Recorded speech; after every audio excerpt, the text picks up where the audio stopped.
Ladies and gentlemen, doctors, it's so great to be here to make this very important announcement on behalf of Minister Nicholson, who's traveling in Europe today. Now, mental illness is an issue that affects all Canadians. According to the Canadian Mental Health Association, 20% of Canadians will personally experience symptoms of mental illness at some point in their lifetime. Cela représente 7,000 personnes. While expansive research is already being conducted, it's clear that even more effort should be assigned to this issue. To that end, the Canadian Armed Forces have established a National Canadian Military and Veterans Mental Health Centre of Excellence and created a chair of military mental health. This is in partnership with the Royal Ottawa Mental Health Centre, one of Canada's foremost mental health care and academic health sciences centres.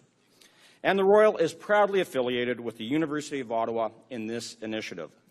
The establishment of this Centre of Excellence and the chair are part of a number of recent enhancements that will support clinical best practices and prioritize mental health research, education, and prevention. The Centre of Excellence will be established within the Canadian Forces Health Services Group. It will have a forward-looking mandate in research, education, and clinical care. And it will have 3 areas of focus. First, to conduct research on the unique aspects of military and veterans' mental health. Second, to collaborate with others conducting research in this very important area. This means working with scientists and academics, and we already have a great vehicle for this in the Canadian Institute for Military and Veterans Health Research down at Kingston. This centre will also work with other government agencies, private sector laboratories, and with NATO countries and other partners. And third, the centre will focus on translating the knowledge gained from leading-edge clinical research into rapid results and improvements in clinical care. I'm pleased to tell you that the chair will be named the Brigadier Jonathan C. Meekins Chair in Military Mental Health. Brigadier Meekins is an important figure in the medical history of the military and Canada. During the First World War, he was one of the world's first researchers into post-traumatic stress disorder and received numerous awards in the field of mental health throughout his very long and distinguished career. He became the founding president of the Royal College of Physicians and Surgeons, as well as president of the Canadian Mental Health Association and the Canadian Medical Association. He was also the deputy director of medical services during the Second World War and was elected to the Canadian Medical Hall of Fame. So while these are certainly big shoes to fill, I have every confidence that our first chair of the centre, Colonel Rakesh Jetley, will be superb. Colonel Jetley is currently the Canadian Armed Forces senior psychiatrist. He has been appointed chair for a tenure of 3 years. In this new position, Colonel Jetley will participate in education and research activities here at the Royal and continually seek opportunities to advance military-related mental health research across the country and around the world. Ladies and gentlemen, the first line of defense in preventing and diagnosing mental health concerns is simple. It's ourselves. Removing the stigma around mental health issues is a huge step. And I think we can all see that this is really beginning to happen in Canadian society.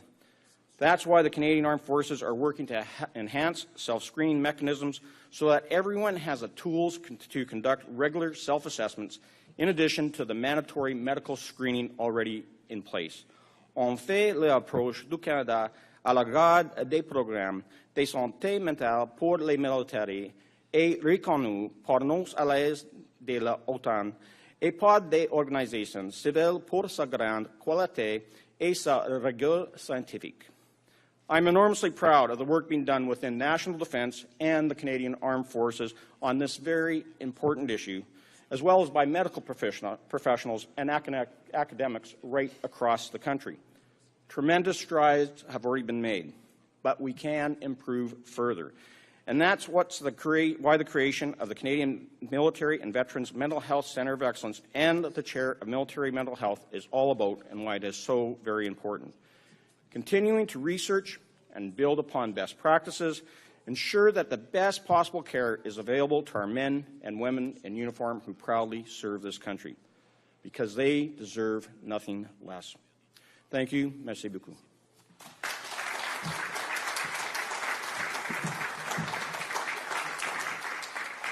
Merci beaucoup. Monsieur Bezan.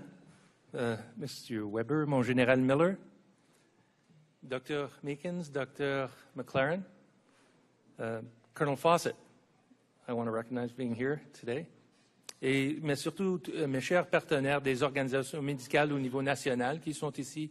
Mesdames et messieurs, c'est toujours un très grand plaisir d'être ici avec vous, n'importe quand, mais surtout aujourd'hui pour présenter, especially today, to present the Brigadier Meekins Military Chair in Military Mental Health.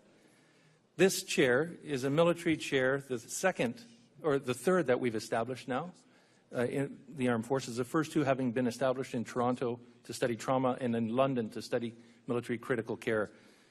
And although military mental health is very, very strongly supported by our government, the chair's establishment here at the Royal highlights not only the great synergy of civil-military collaboration for the benefit of all Canadians, not just members of the armed forces and veterans, but also the very long-standing support and dedication of the Royal Ottawa to the mental health of serving and former members of the armed forces.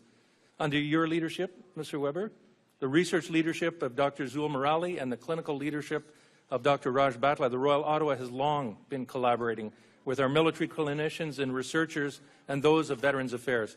I thank you very deeply for this support, and specifically for your hosting our new military chair, who will very much feel at home here, given our very long connection and the mutual support that we enjoy, and he'll have the best possible opportunity to fulfill his mandate, not only because of your great resources and expertise, but also because the Royal is bilingual. It's near the centre of Canada's largest concentration of Canadian Forces members. It's integrated with our local military and veterans mental health centres. It's near the Canadian Forces Directorate of Mental Health, where much of our research, program development, and educational resources reside. And it's been fully integrated with the broad university network of the Institute for Military and Veteran Health Research since CIMVHR's establishment. The chair will also be leading, as Mr. Bezan mentioned, the Military and Veterans Mental Health Centre of Excellence within Canadian Forces Health Services Group, and supported by another military physician, a social worker, by a science officer, a Veterans Affairs psychologist, as well as the much broader mental health resources within the Defense Department, our allies, and the entire network of CIMVHR. What happens to the health of Canadian Forces members during their military service depends and determines what their service-related conditions may be later on that they'll suffer as veterans after their service, as well as a lot of the service-related health conditions afflicting members of their families. And the Centre's focus on education and research will very much enhance the clinical care and health of both serving and retired members of the armed forces. And the Chair's mandate will be supported not only by the Royal Ottawa, but by funding from General Dynamics Canada through the leadership of retired Commodore Kelly Williams and Colonel Rick Fawcett, who's here with us.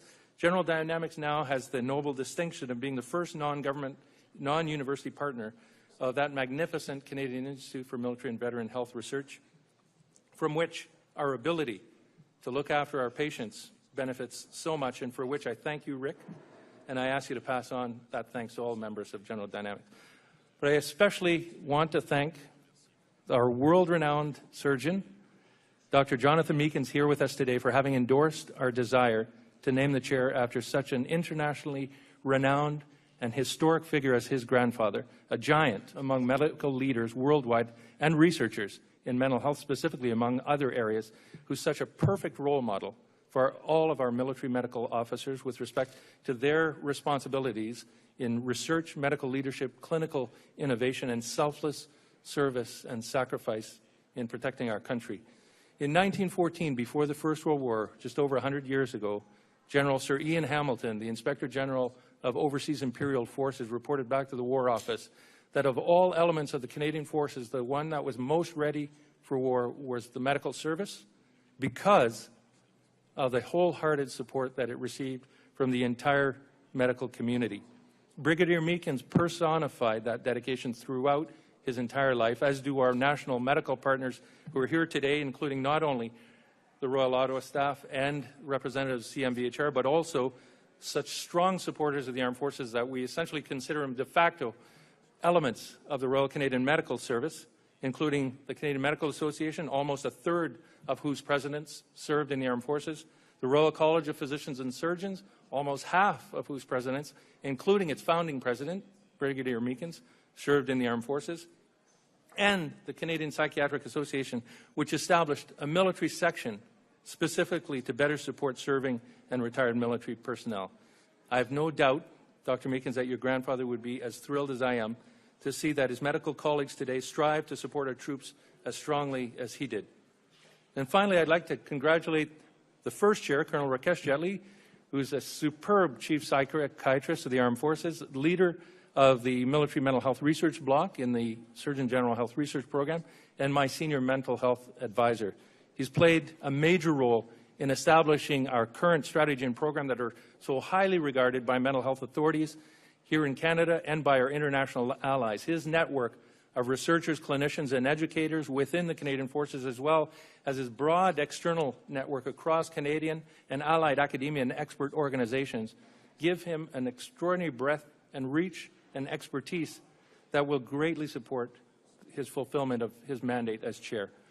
So my congratulations to you, Rakesh, and to you, Dr. Meekins. I can very confidently assure you that Colonel Jetley is eminently worthy of representing Brigadier Meekins' memory in every way, and is as honored as us, all of us, in the Royal Canadian Medical Service and the Canadian Forces to have our chair associated with his name. Je vous remercie tous de votre attention.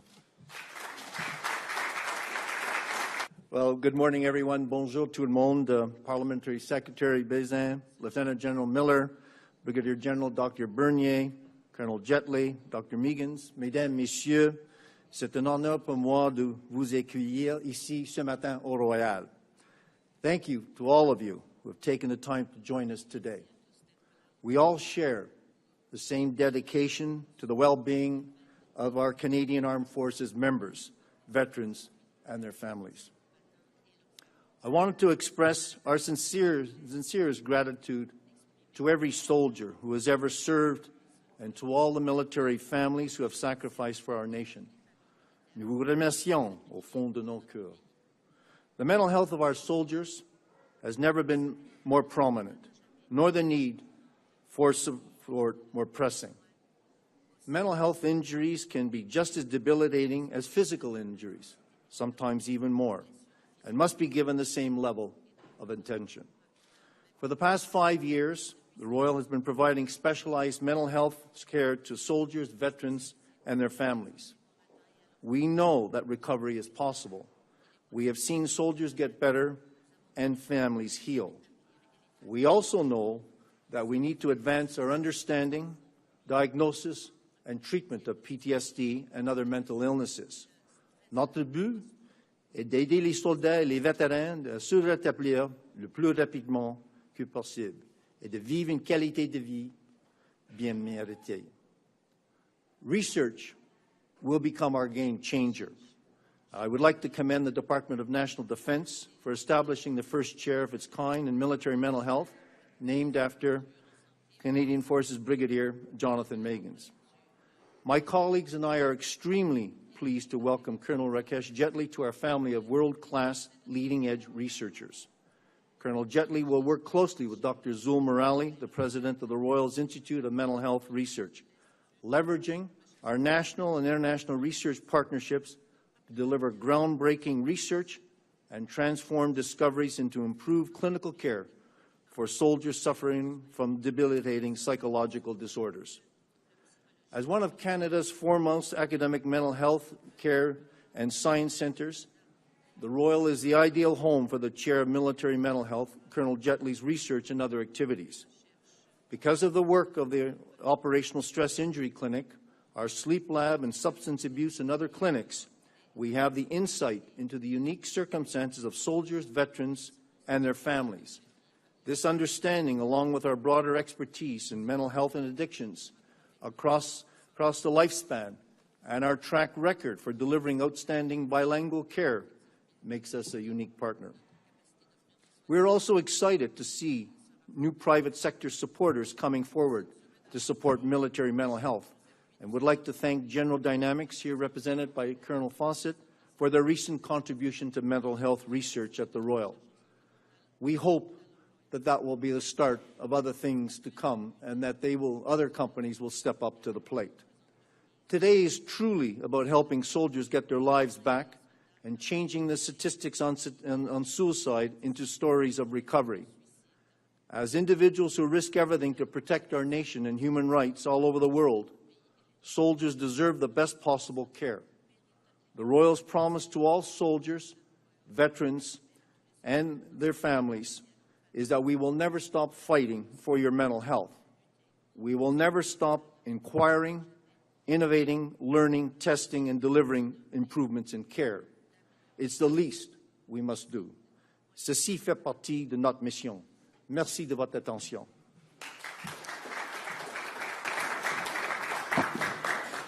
On behalf of my sisters, neither of whom could be here, I would like to thank Brigadier Bernier and the Canadian Armed Forces and the government for creating this chair, and thank them in particular, of course, for naming it after my grandfather. It's given me an opportunity to think about him and his career and how he got to become the president of the Mental Health Institute of Association of Canada. He was a professor of medicine. However, when you look into his CV, you'll see that in 1915 and 16 he published papers on the irritable heart.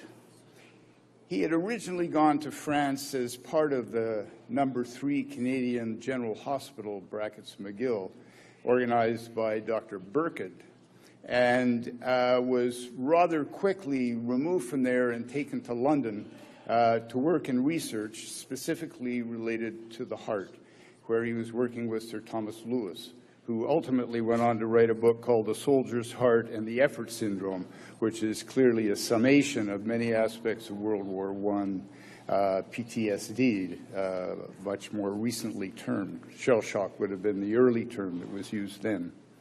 At any rate, he was publishing, from a research point of view, he was a real scholar on this particular issue. But if you read the letters he wrote home, you could see that the stress and the difficulties the soldiers were exhibiting manifested themselves to him as a clinician, as some of those letters are quite heartrending that he wrote to his wife. I've always asked myself, how did this basic physiologist, pulmonary and cardiac, a great clinician, become so involved in mental health? Well, to me, it's very clear that his experience in World War I had a lot to do with what he ultimately became. And these early clinical experiences for any clinician, they will tell you, have a major impact on how you evolve through the rest of your life. He was involved with the Army in World War I. He left as a lieutenant colonel, and as was mentioned by Brigadier Bernier, became a brigadier and second in command of the Canadian Army Medical Corps during World War II.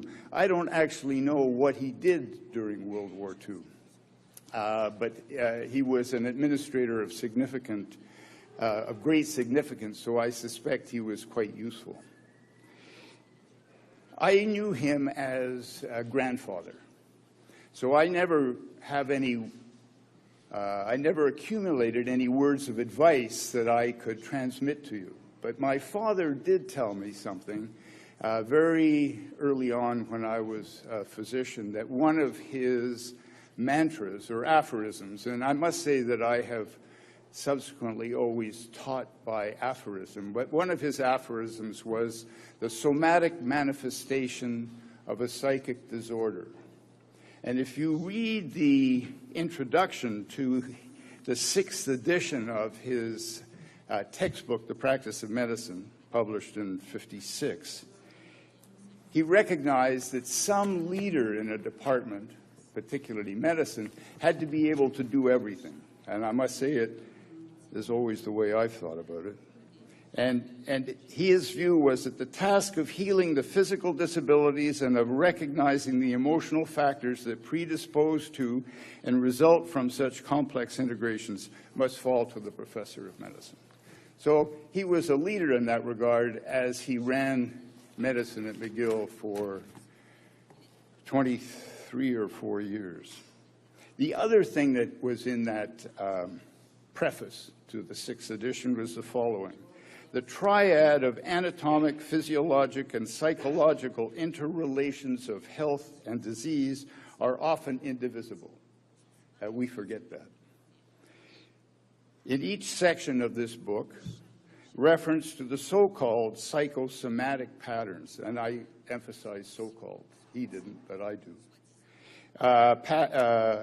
Patterns and psychological aspects have been made, and there is finally a section on psychosomatic medicine designed to net the general concepts of this branch of medicine into an integrated whole.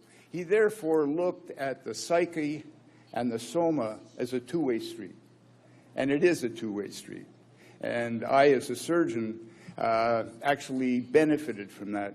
I even spent time talking to my patients, an unusual aspect of surgical practice. His relationships with the Department of Defense lasted actually throughout his time in Montreal. He worked at the Queen Mary Veterans Hospital and at St. Anne's Hospital in Bellevue. And I only discovered this last week, he had a surprise birthday party. The Department of Defense, Queen Mary Veterans Hospital, and St. Anne's Hospital, for his 75th birthday, had a surprise party for him. He, of course, was flabbergasted, totally unaccustomed to that kind of stuff, being at the top of the heap. I don't think he would ever have expected that sort of thing. But I think it highlights the fact that he was chairman of the Assessment and Rehabilitation Board at the Queen Mary Veterans. And what is that? That is the management of soldiers when they've left military service and need the help of the kind of chair that you have established. So I think I can speak for him, although that's a little impertinent, but I think he'd be very excited by what you've done. And I can tell you that I and my sisters are, and my wife joins me in our accolades to you for this insight and the pleasure you've given us by naming this chair after him. Thank you.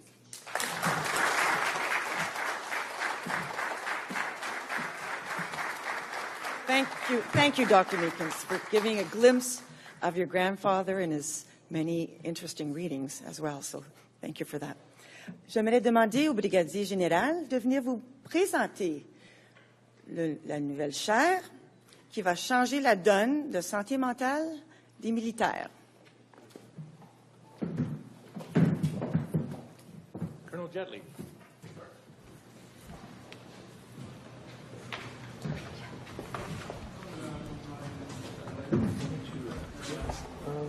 Why don't we do this? Let's just do this up front here. Yeah, okay.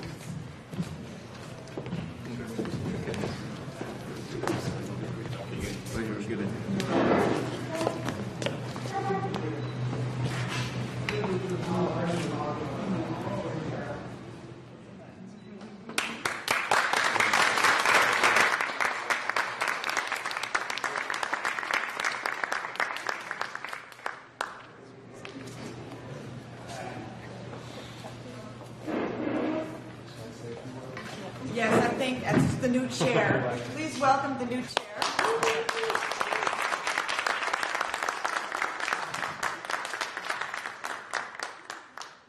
It's truly an honor.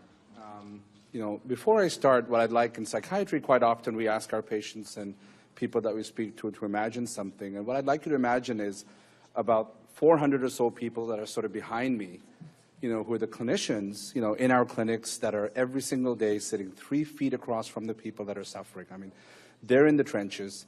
They're the ones that are sort of working every day with the ill and the injured members of the Canadian Armed Forces. So let's think about them. Thank you. I mean, there's too many thank yous to go, sort of my chain of command. Thank you very much. I'm not always the most patient person. I want things done yesterday, and I want lots of things, and I appreciate you for tolerating me and giving me this honor and challenge. I think that's important. The Royal, home away from home. What a great, great institution, and we've worked together for years. This isn't new. This is just taking our relationship to the next level, I guess, is a way of thinking of it. Our partners, we can't do this alone. The Canadian Psychiatric Association, Medical Association, the Royal College.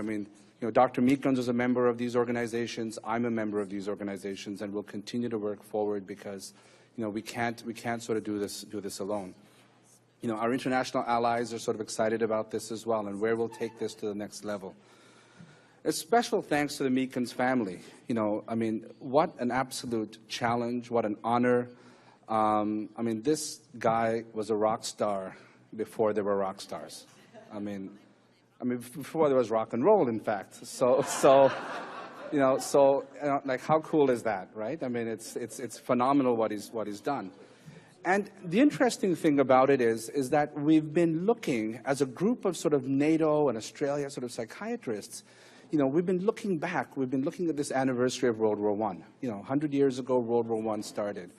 And at the World Psychiatric Association this year, we put on a whole day sort of symposium looking at sort of 10 nations and lessons learned from World War I. We had Japan, we had Serbia, we had countries sort of not the usual countries talking about things. And one of the things, and we reviewed some of the work of Dr. Meekins, we reviewed some of the work from these great people, and they kind of had it right. And what came out of that is, all the talk about gas as a weapon. Gas was a psychological weapon. More people had psychological consequences to gas than any sort of pulmonary reactions, right? And let's think about IEDs. Asymmetric warfare and IEDs. IEDs were a psychological weapon, not a physical one. There's 100-fold people have psychological consequences than the wounded and the killed. So looking back in medicine is always important. We should never be so arrogant to think that we've got it right. And so they had it right 100 years ago. And this gives us an excuse to sort of look back and read some of those papers and add to the knowledge, because we've got incredible biological and scientific capability that we didn't have before. So we can actually do this. We have work to do, Zul. This is sort of, we sort of end and then we open up our next doors. So in terms of where do we go? We know that in the world we live in, we're going to continue to put our soldiers into harm's way. Soldiers, sailors, airmen, look at what's happening. We've got people off to Sierra Leone. We've got people in Iraq. So just because the Afghan conflict has ended doesn't mean things, aren't done. We need to understand the biological underpinning of these illnesses. That's the advantage we have that our forefathers didn't have. So let's understand. Let's use the neuroimaging. Let's use some of these tools that we have available today to understand actually what's going on, the connections in the brain, and then we'll get the treatments. When we read in the paper about people that remain ill years after service, part of it is because the treatments that we have today don't work 100% of the time in 100% of the people. And that's what we hope to advance here. I'm going to finish. I was thinking about inspiration. I was thinking about sort of, and so there's lots of great inspirations, but sometimes we get our inspirations from our own children, and my little guy, trying to understand, General Bernier quite often talks about the unlimited liability and what our soldiers do. So we were watching a movie, and soldiers were there, and there was shooting going on, and they ran towards the shooting. So Devin says, Daddy, why are they running towards things? Shouldn't they be running away from things? And I said, no, son, that's what soldiers do. Right? So our sacred calling is to look at people that run into burning buildings, run towards fire, and then help them with the consequences afterwards. I see the media's here. Richard Madden was somewhere, and so one of the questions the media might ask me, are you ready? So Serena, who's my sort of ringette star, my little 10-year-old, when she was 9, she was going on her first tryouts ever. So, honey, you're going to have a pinny on, and people are going to be standing there with clipboards, and they're going to be rating you and judging you. I said, are you ready for this? She looked at me and says, Dad, I was born ready. And so I accept this challenge, and without being arrogant, yes, I think I'm ready for this challenge, and I look forward to working with everybody to sort of advance the cause of military mental health on behalf of all the clinicians throughout the country that are sort of helping out soldiers and veterans that are struggling. Thank you very much.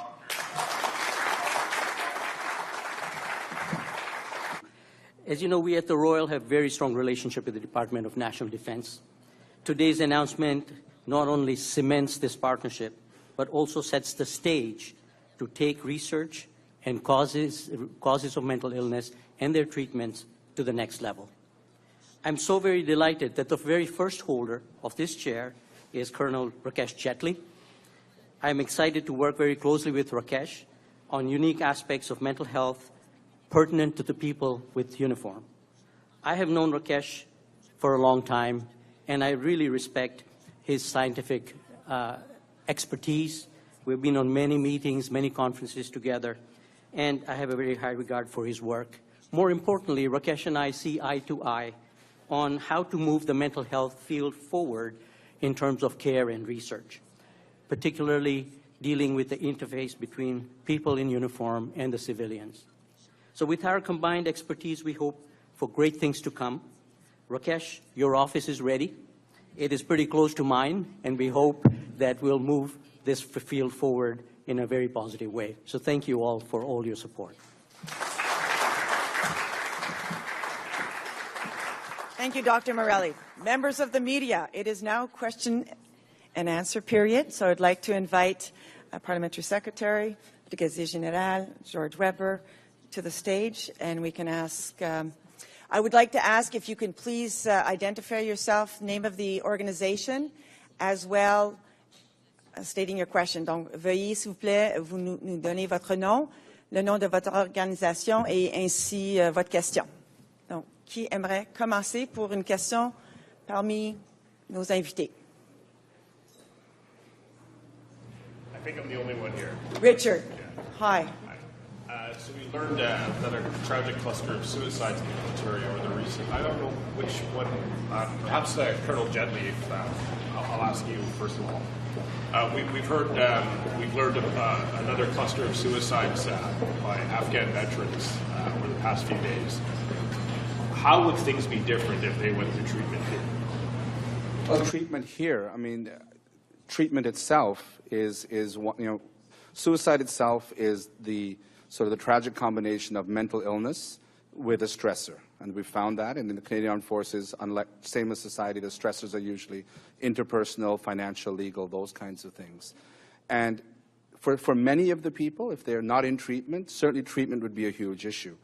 The piece that, Richard, I think that sometimes we miss is about half the people that kill themselves are in treatment.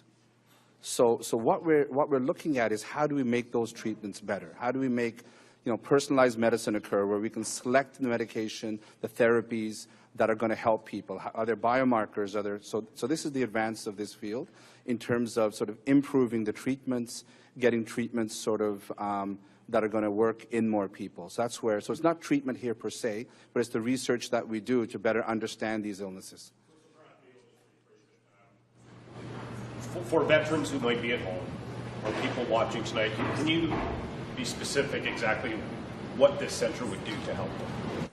This center is going to better understand the biological underpinnings of the illnesses that they're suffering, which are going to get us sort of better treatments, more personalized treatments. And that's the future, and that's the hope.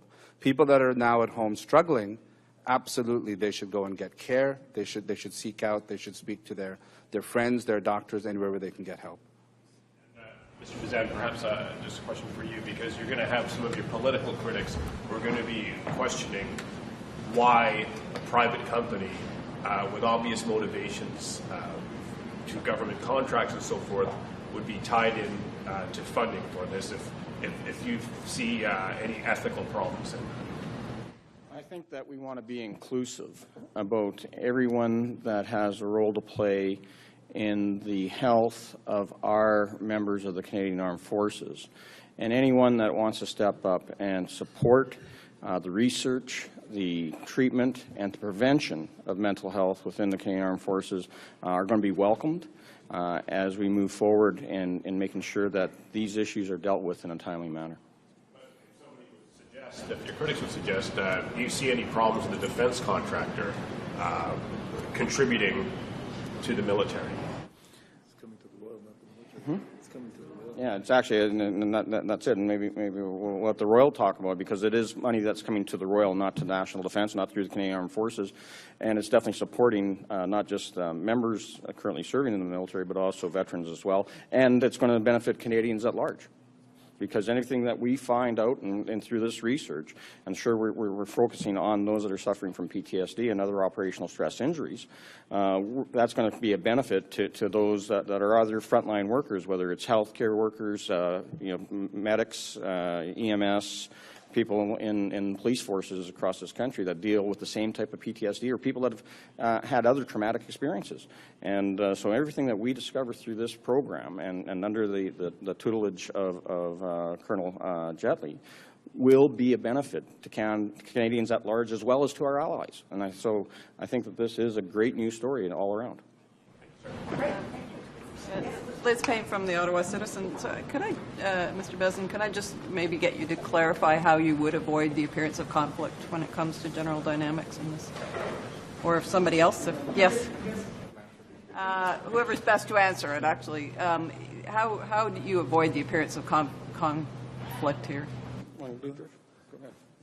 Well, first of all, we're always on a campaign to raise money for research.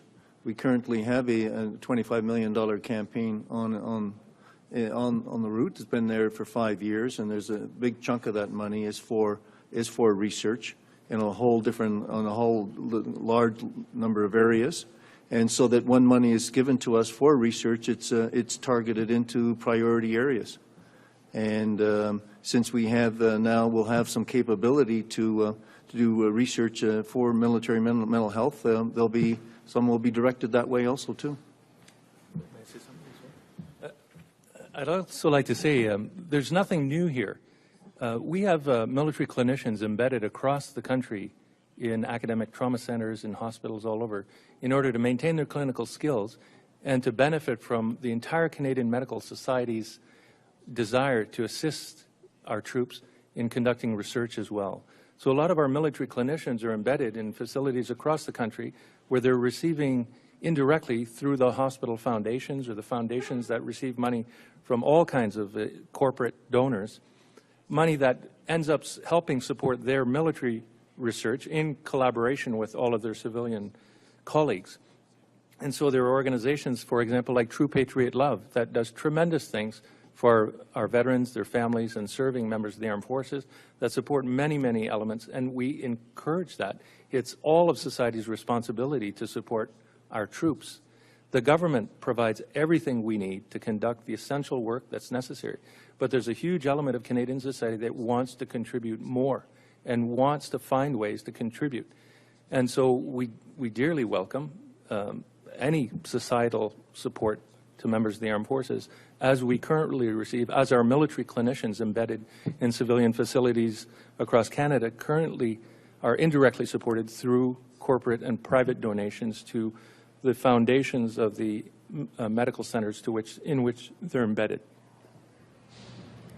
Just to clarify, I'm not sure whoever would want to speak on it. Is this the first time? I mean, True Patriot Love is and I'm just reading off their website. General Dynamics is one of Canada's largest and most established defense systems integrator. I mean, as my colleague said, how do you avoid the appearance of a conflict, particularly, with a company that relies on government contracts to be involved this way? I mentioned a first for General Dynamics as being the first corporate partner in the Canadian Institute for Military and Veteran Health Research, which is an arm's-length organization that's not part of the government or the Defense Department or anything else. And so the Canadian Institute for Military and Veteran Health Research receives support from private donors, from various organizations, et cetera. But most of its partner organizations until now have been the government departments that it helps support as in a purely advisory capacity, and academia. So 35 universities across the country. And so General Dynamics is not directly subsidizing the government of Canada. It's simply subsidizing what many, many, many other donors across Canada subsidize, either private health organizations, health facilities, or in this case, the Institute for Military and Veterans Health Research.